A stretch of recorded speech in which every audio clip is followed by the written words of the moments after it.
Hi, everybody. Hey, it's Mr. Forsh again. This is chapter 6. Okay, so let me go ahead and share my screen here. There we go. Got it. So chapter 6 is titled Managing Data Backup and Recovery Processes. Okay.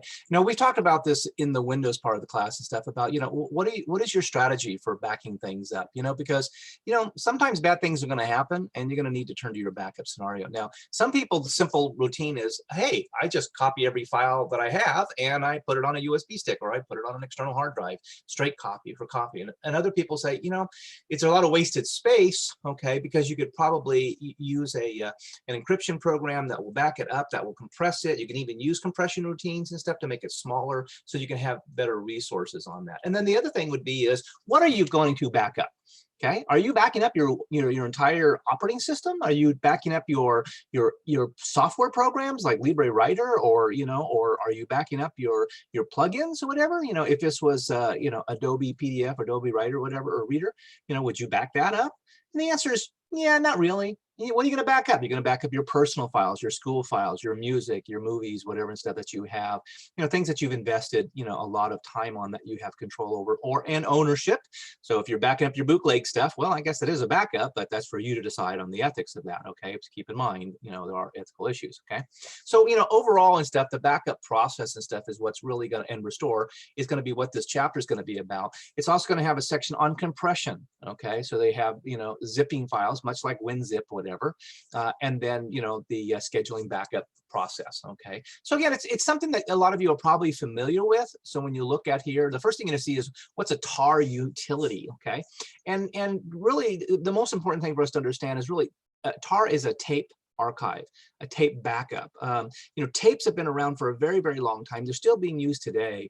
We have movies that were made out of Hollywood, over 100 years ago that are still in existence, much longer than we think that the average CD or disc would survive. Okay, so tapes, okay, that have been around for a long, long time and stuff, are a very durable means of backing up large quantities of information. So a lot of governments, a lot of big companies and stuff, even mid-sized companies, use tape backups.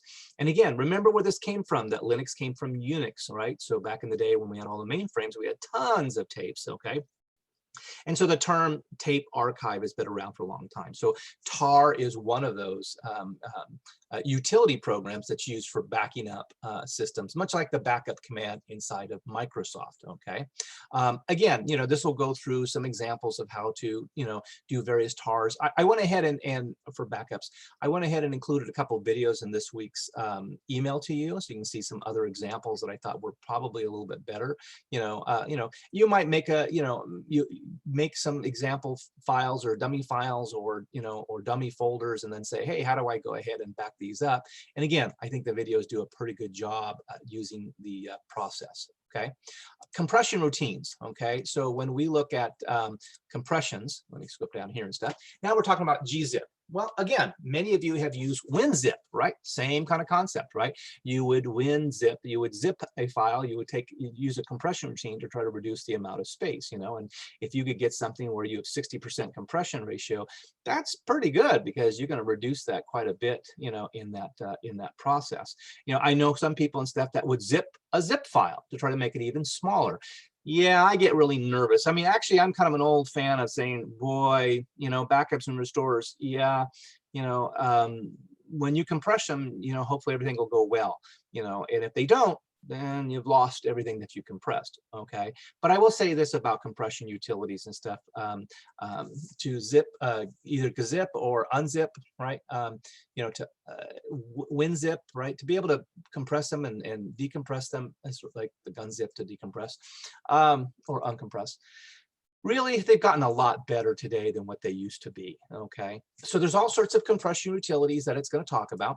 Okay, and then scheduled backups. Okay, so you can look and say, hey, how do you want to schedule your backup activities, whatever? When do you want to back up and stuff? And again, these are personal preferences. Your company may have very strict standards of how the backups would work on that company level. Okay. And then finally, here's their chapter summary, whatever and stuff. So, again, what do? We archive things, we back up things, we compress things or whatever, and then we schedule our backups or determine when we're going to do our backup routine. So again, this concept here is should be familiar to you, okay? And your read through should be pretty comfortable. You'll learn some commands and stuff that are in there, okay?